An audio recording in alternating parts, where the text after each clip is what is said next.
Hello everyone, Marianne from Revealing Light Tarot. How are we all today, wherever you are in the world? When you're watching, a huge shout out to you. I did mention I wanted to look at the astrology chart for Afghanistan. I took August the 15th, which is when, as a reference point, I guess, for the chart. This was when the Taliban marched into Kabul and took over Afghanistan. It's a very interesting chart. It kind of mirrors the readings that I have done and tells us a lot about what will be happening in the coming months, years, even decade there. I'll then throw some cards on whether or not we can expect terrorism to grow again. I have read on this in another forum, and it indicated the Taliban are very much after partnerships. It's going to be really challenging for them. That's what the chart shows. But it will be in the interests of the world, if you like, to check them, because there is the potential there. There's very rich oil and gas deposits and lithium deposits in Afghanistan. My immediate feeling is Russia probably will jump into that void, even though there's not or hasn't been in the past, a natural relationship with the Taliban. If you remember back in time in history, America funded the Taliban to fight the Soviets in Afghanistan. So, you know, it's like one thing I don't want to be or want to do, and I just want to put this disclaimer up front. I always want to be discerning. I don't want to fall into the same trap that Trump supporters fall in with the current president in the United States, nor any leader. I think you need to be discerning. That's the decision I've taken. I need to be discerning about everything and not romanticize a leader just because they're from the same kind of political persuasion that I am from. So Biden has made mistakes. There's no doubt about that. But as I've said before, he's infinitely better than Trump or anyone else that I can see in the Republican Party to be the president of the US at this time. And he has a role to play. But I guess what I'm saying is there will be times, whether it's Afghanistan or other areas, when he's going to disappoint, when he's not going to live up to the ideal that you've placed in him. Nevertheless, he's very strong, and I think people underestimate him at their own peril.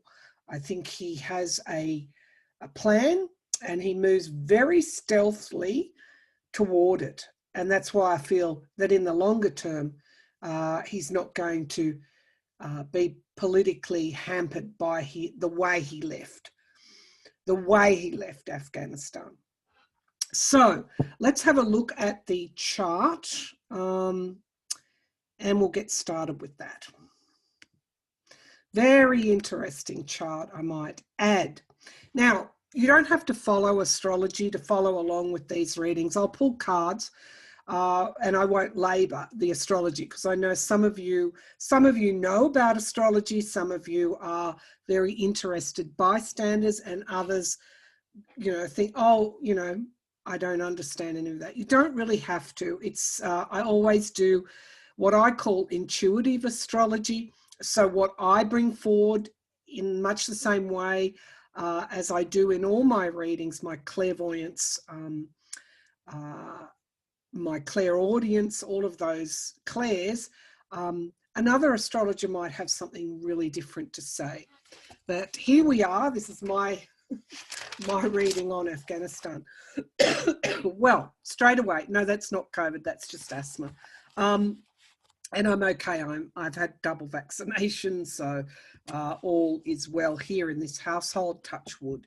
Okay, so as soon as I saw this chart, I went, wow, there is placement in every house of the zodiac when you look at the 1, 2, 3, these are the houses. They correspond with particular meanings and energies and focus and themes.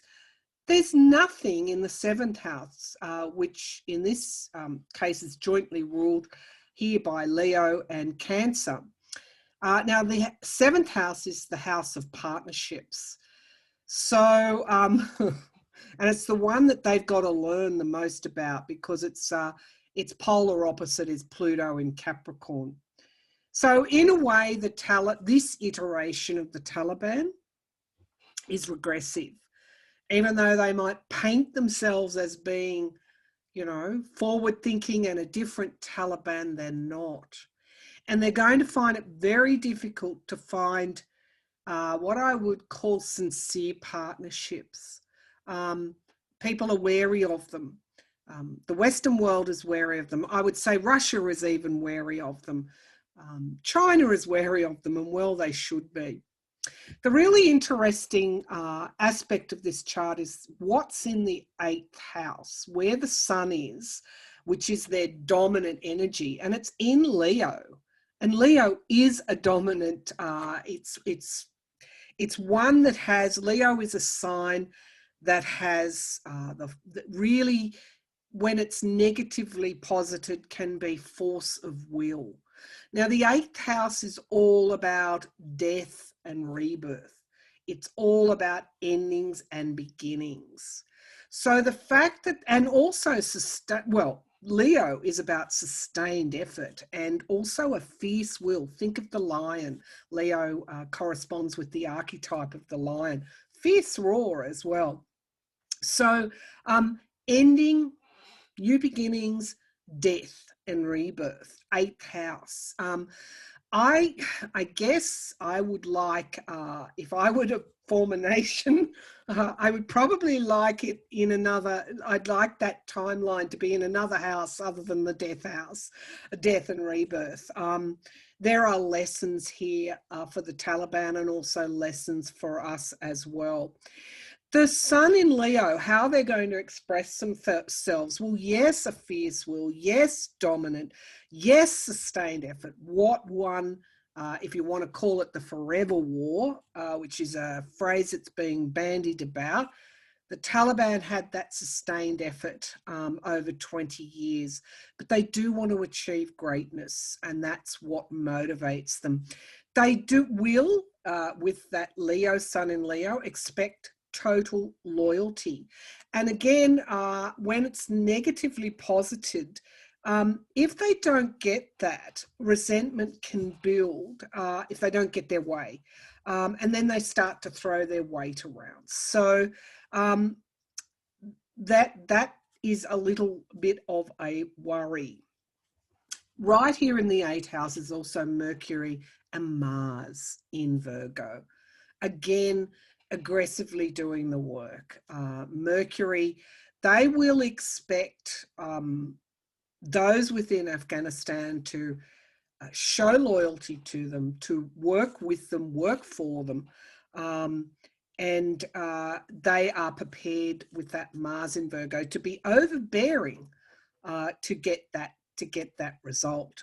So I wouldn't, you know, the 8th house, death, rebirth, endings, beginnings, it wouldn't surprise me if we may not hear about it now, but it won't surprise me if they don't force loyalty to them. And when that loyalty is not given, then they, of course, could become overbearing and violent, will become overbearing and violent. So this 8th house is a little bit of a worry, particularly with that Mars there in Virgo. So, all right, we have Venus here in the 9th house, and it is just almost on the cusp. Let me see, it's at 29 degrees, still in the sign of Virgo, before it would move into Libra. Which of course is the sign of justice. So the 9th house is the higher law. It's also philosophy, can be religion as well. And so that it it's still in Virgo, which is, you know, what do they value? What are their core values? Venus, of course, can often be described as a planet of love. Well, it is diametrically opposite. Is that the right word? It's opposite. Pallas Athena in Virgo in the second house. What does that mean? To me, that shows me, and of course, sitting on top of Neptune in Pisces, Pallas Athena in Pisces, they're going to want to possess women. And women are, as I said in my other readings, are going to want to fight back. Now, we have Vesta here in the 9th house in Libra. We have Juno here in the 11th house of Sagittarius, ruled by Sagittarius in this chart. The 11th house being groups, networks.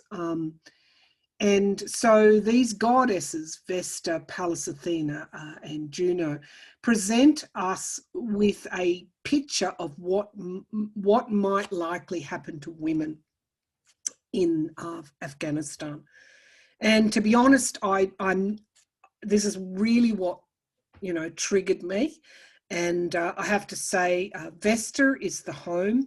It is the sacred feminine right here in the 9th house, directly opposite that Neptune and Pallas Athena in Pisces. The Taliban might say they're going to be forward thinking with women, but from this chart, it doesn't look like they will be. They will be expecting total loyalty to them and to Sharia law. And of course, we're going to see this play out there. Women will be regarded as possessions. They will be forced into marriage. That's the other thing. And there is almost like a justice with Vesta in Libra, a justice that is an injustice that's going to be very visible. We must not turn away from the women of Afghanistan, because we're going to see this play out, unfortunately. Now, here's where the women have an incredible strength. And they will be fighting almost like in an underground type of way. We have the moon in Scorpio in the 10th house. So the moon being the feminine, look at what is happening here. We've got this, I guess, square to Sun in Leo. Now, the moon in Scorpio is not an easy placement. Scorpio, of course, is about endings and beginnings, is about death and rebirth. So we're going to see this, unfortunately. You know, this is one of the biggest aspects of this chart here. The moon in Scorpio is squaring the sun in Leo. So Vesta being there in the 9th house, really very close to the midheaven here, the 9th and 10th house. This injustice to women, the forced marriages, the beatings, the succumb to our will or else, the overbearing nature of the Taliban is going to be played out for us to see, unfortunately, as well as the courage of the women. The women will be prepared to fight and die for, remembering the 9th house is that higher mind, logic, philosophy, they want what they had before, and they will be prepared to fight for it. It's also, if you can notice here, given the moon is the feminine, Scorpio being intense emotions as well, is well placed to this Pallas Athena Pallas Athena being justice. She defends herself. Pallas Athena is the warrior woman. We see the universe helping these women. Pallas Athena in Pisces. You know, this is a highly intuitive placement. It's almost like they're going to be networked in some kind of collective spiritual consciousness in their fight against against the regressive practices of the Taliban.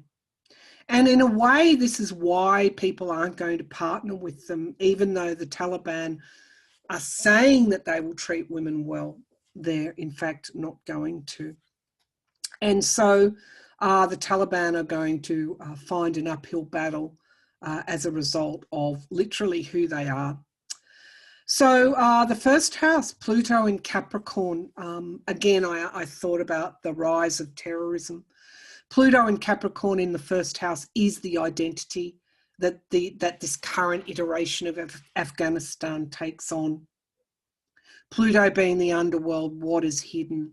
So here I think about drugs, the drug trade, the weapons trade, partnering with nations that are, let's face it, not well intentioned.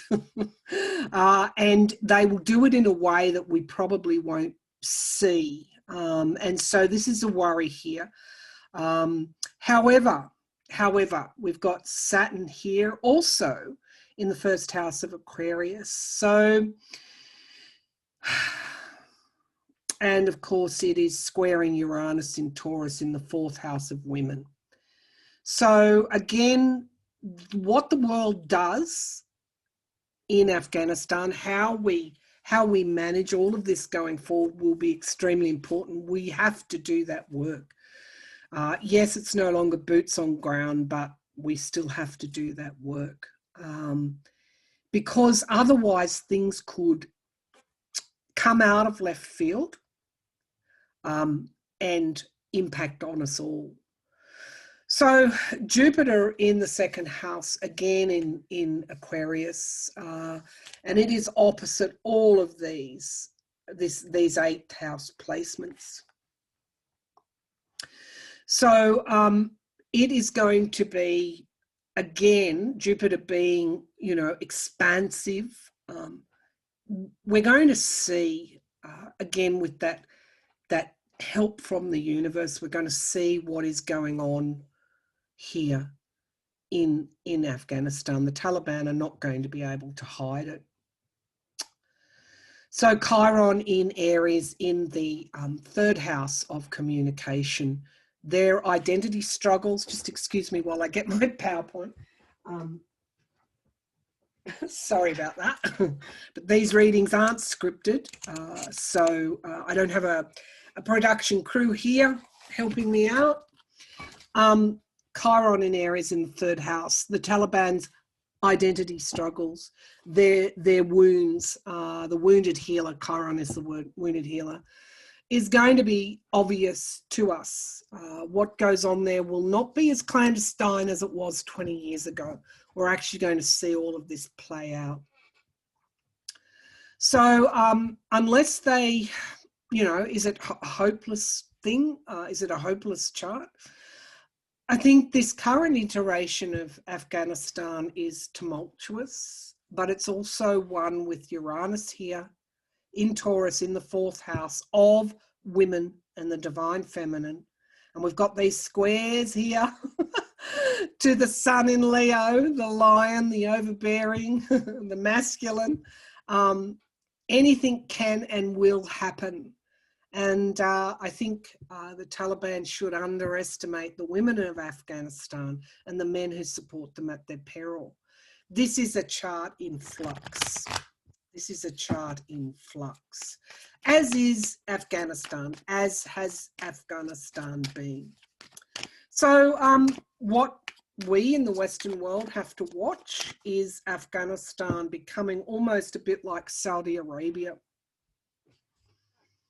And one has to wonder, and I say it again, I'm very cynical about why the US did not go into Saudi Arabia, given a lot of those 9/11 bombers were from Saudi Arabia. And of course, if we remember in the Trump years, had a very close and clandestine relationship with Saudi Arabia, even opened up America so that Saudi troops could go and train with American military. And what did they do? One of them shot and went on a gun rampage and killed military members. Where was the Republican outrage there? Where was the Republican outrage over what happened in Syria? So these are all triggers, and we need to be discerning, I think, lest we go down the same rabbit hole politically as others have done. So that's my take on this current chart. Let me stop the share and pull some cards. And start. Okay. All right, so I guess the big thing there for us is with that Pluto and Capricorn in the first house, the Taliban are very, very keen to partner and get the money that they need.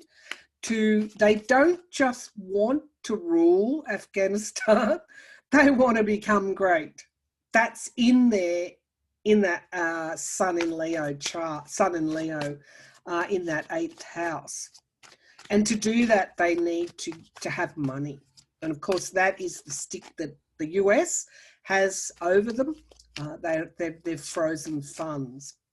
So will the Taliban generate enough wealth to achieve their aims? Will the Taliban generate enough wealth to achieve their aims? I'm seeing a person in a spacesuit. Why? Why am I seeing that? Is there something in, oh gosh, look what happened there. 5 of Swords, no surprises there. Is there something in Afghanistan that is used in the space race? I don't know why I saw a person in a spacesuit. I'll just put that out there. Okay, so will the Taliban generate enough wealth to achieve their aims? So we've got the 2 of Swords here as a signifier card. Heavy decisions to be made, the crossroads. Literally, that is there. We still have power to make those decisions now. Decisions, the 2 of Pentacles. So heavy decisions around how we fund and react and partner. It's interesting that 7 in the 7th house, that Cancerian placement there, or Cancer is ruling the 7th house in that chart. The US sun sign is in Cancer in its natal chart. So I don't think the US is going to get in there and be a partner. They are walking a tightrope here financially, and there are heavy decisions for them to make. That's the only control we have over them at this point. We've got the Ace of Cups here as the foundation of the reading. You know, celebrations for them, a long and sustained effort here to impose their will on Afghanistan. And there's a lot of emotion here in this card. New starts, emotional new starts. There's a lot of emotion around America and allied troops. Yes, we did. Someone asked me, did Australia take refugees? Yes, we did. We took a lot of their Olympic team. So don't underestimate them cropping up in Australia's Olympic teams in the future. I'm a bit cynical about our approach to the way that we settle refugees in this country. In the past, we've got the Tower card. So it reflects what is going on in Afghanistan. Transformations, deaths, rebirths, endings, beginnings, the fall of the Afghan government and what that meant, Afghanistan government, and what that meant for everybody. This was a Tower moment for the West. Absolutely. What's in the sky is this is abuse of power. So I go to the drug trade and illicit movement of weapons, perhaps even, you know, terrorists taking their home there. There's something around this abuse of power. And again, this is why they will ultimately fail in their ability to draw in partnerships.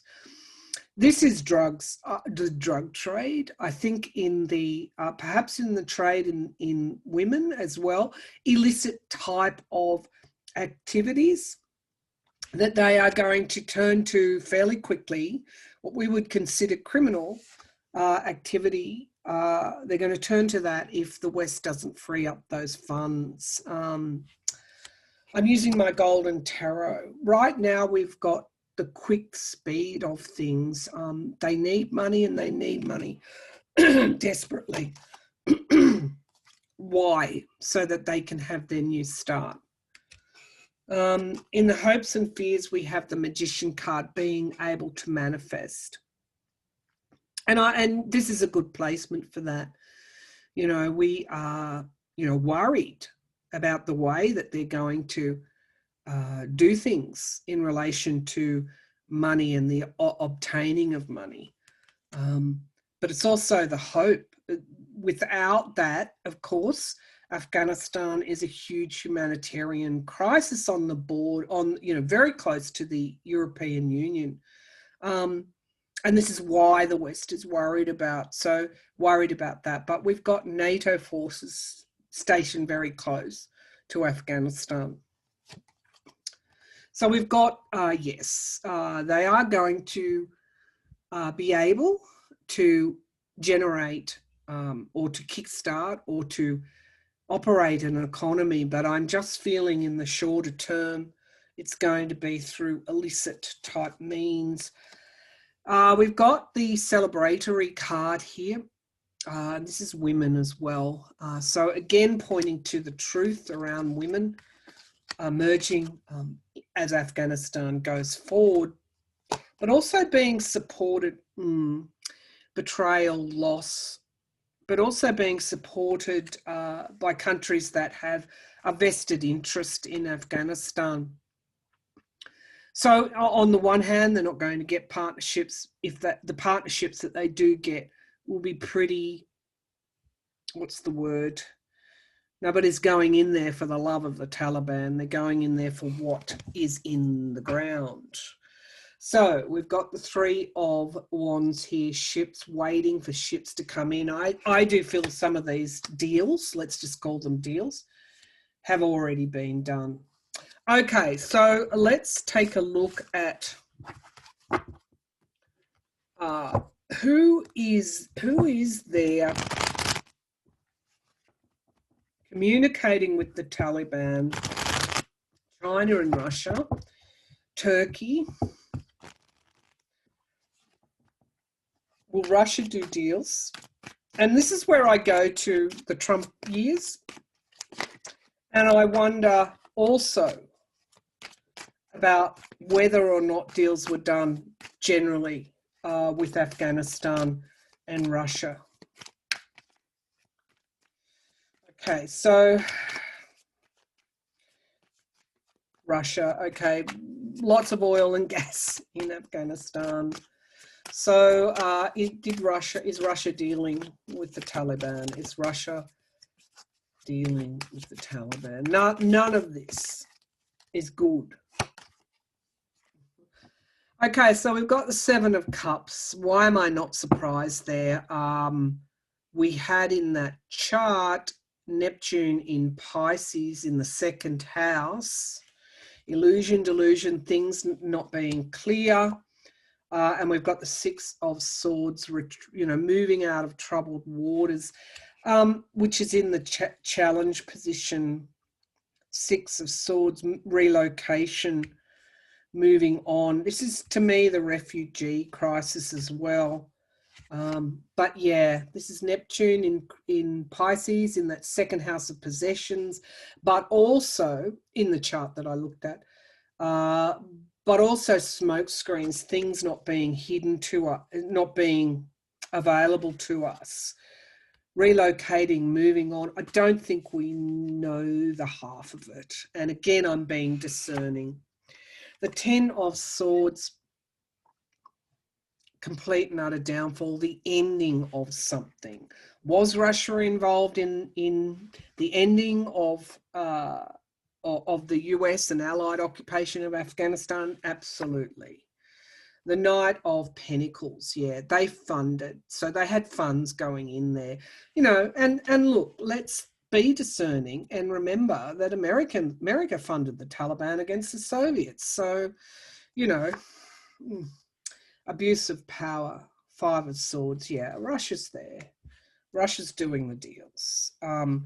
Four of Pentacles, insecurity about their economy. So they see, what I'm getting from this is that they see Afghanistan as being able to help their economy in some way. We have the King of Pentacles. Trump did the deal in 2020. Absolutely. Absolutely. This helped Russia. The downfall, the Tower card. The hopes and fears, the Knight of Cups. I don't think it's naturally comfortable for Russia to be dealing with the Taliban, and they're going to be actually disappointed in some way. But there is one cup remaining, and decisions. So any deals that may have been done with Russia in the past, the Taliban are still weighing everything up. What's at the? They've got the big stick now. They want this new start. And a Chariot, and they want it quickly. There we go. So yeah, Russia's there, but it's not a natural fit for them to be doing to be dealing with the Taliban in a way. Again, that seventh house, you know, that nothing is in there, and only Pluto in that first house. So. Okay, so let's have a look at China. I'm getting a pretty good pull to China. So I think that Trump and Putin, again, there was an advantage to Putin in getting US and allied forces out of Afghanistan. But he will find it difficult to deal with the Taliban. Let's take a look at China. What's China promising them? I feel this is more of a natural fit for the Taliban. I'm not sure why I hold that view. Will China deal with the Taliban? Will China deal with the Taliban? Yeah, they will. There we have the Ten of Cups. Family. The Queen of Wands is challenging that. So China, again, if they deal with the Taliban, and here's the difficulty of those partnerships, whatever happens to the women there, China, remember the Chinese economy is built on trade with Western democracies, the Western world, the wealthy world. That's what fires their economy, and they will be under pressure around human rights. So here we have it, China, the Page of Swords, the spy in the camp, absolutely. They've got spies in Afghanistan as we speak. They see this as quite a strategic involvement here.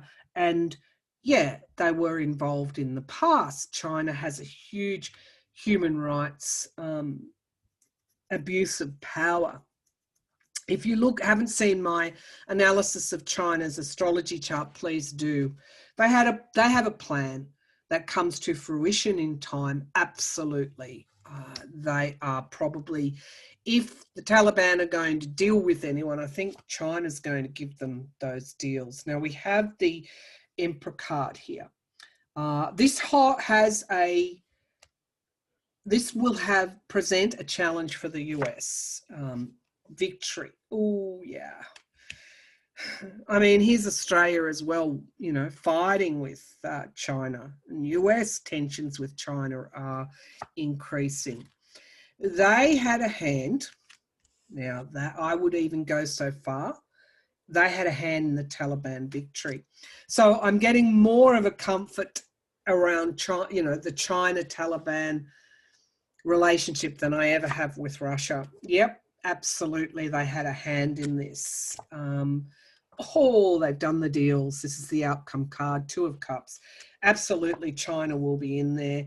They did do a deal in some way around, I mean, we always go to Russia, don't we? but I'm going to China. Oh yeah, King of Wands. So they want a big presence. They did fund the Taliban in some way. I know that this hasn't come out, but they have been supporting the Taliban all along. Well, not all along, but for some period of time. I see a contract and a partnership there. One last question. Will we see the... There you have it. Will we see the rise of terrorism as we knew it? Of course, the new way of fighting terrorism is through drone strikes, intelligence, but of course the drone strike in Afghanistan killed a family of 10. We don't see reference to that, and this is where I am discerning. War is not innocent, never was, never will be. Regardless of the justifications. It involves killing innocent children. There were children also killed in that blast. It also involves the death of soldiers. Okay, so balance and moderation is so important in the US at the moment and right across the world. That is where the healing is. All right, so will we have rise of terrorists? Terrorism will we have bombings, suicide bombings, the rise of terrorism? ISIS getting a hold there. And this is, of course, this Pluto and Capricorn that are in the first house that I worry about. So we've got the withdrawal, we've got leaving the US, leaving Afghanistan.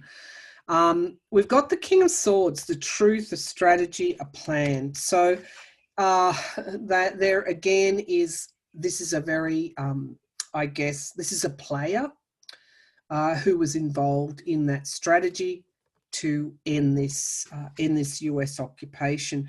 I also feel there's going to be an investigation into, there needs to be truth on the table here in some way.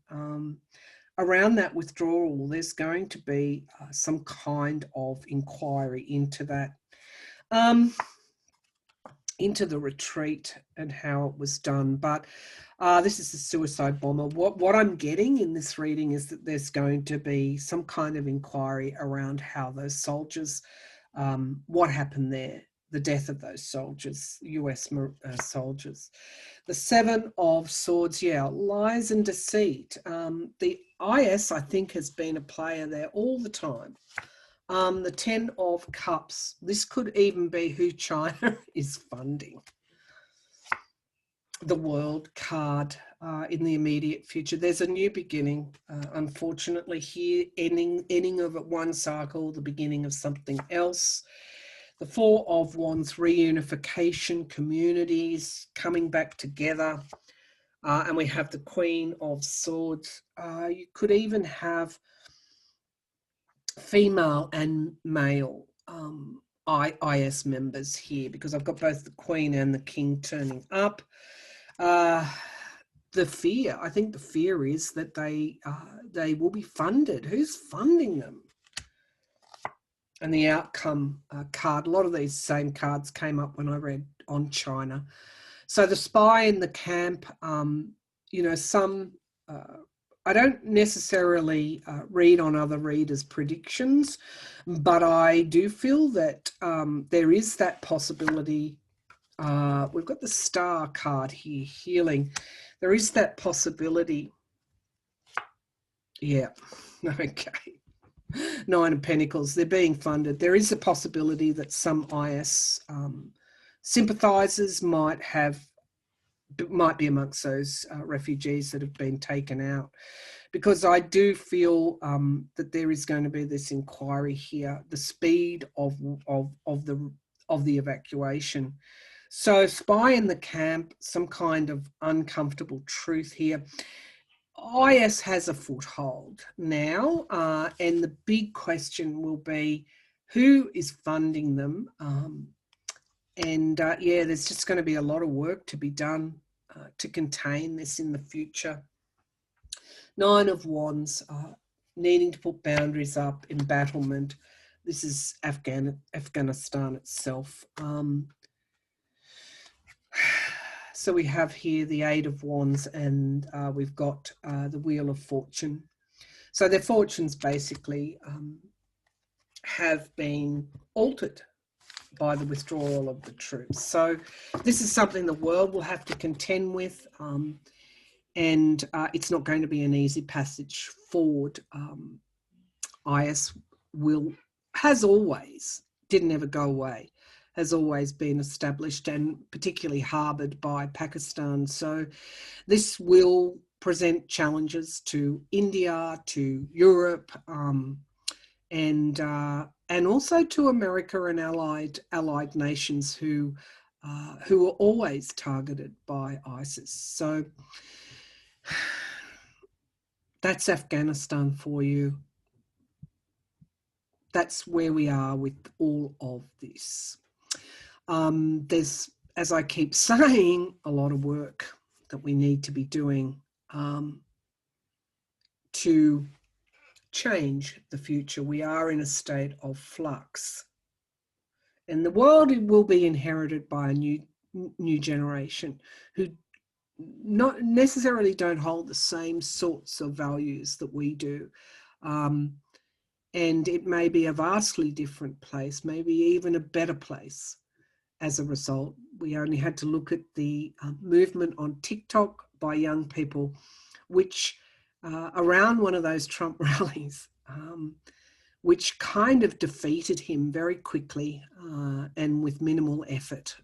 So young people will not necessarily make the same decisions that we are making, and we should listen to them. All right, I'll leave that there. Thank you for tuning in to that reading. As always, thank you for supporting the channel. Bye for now.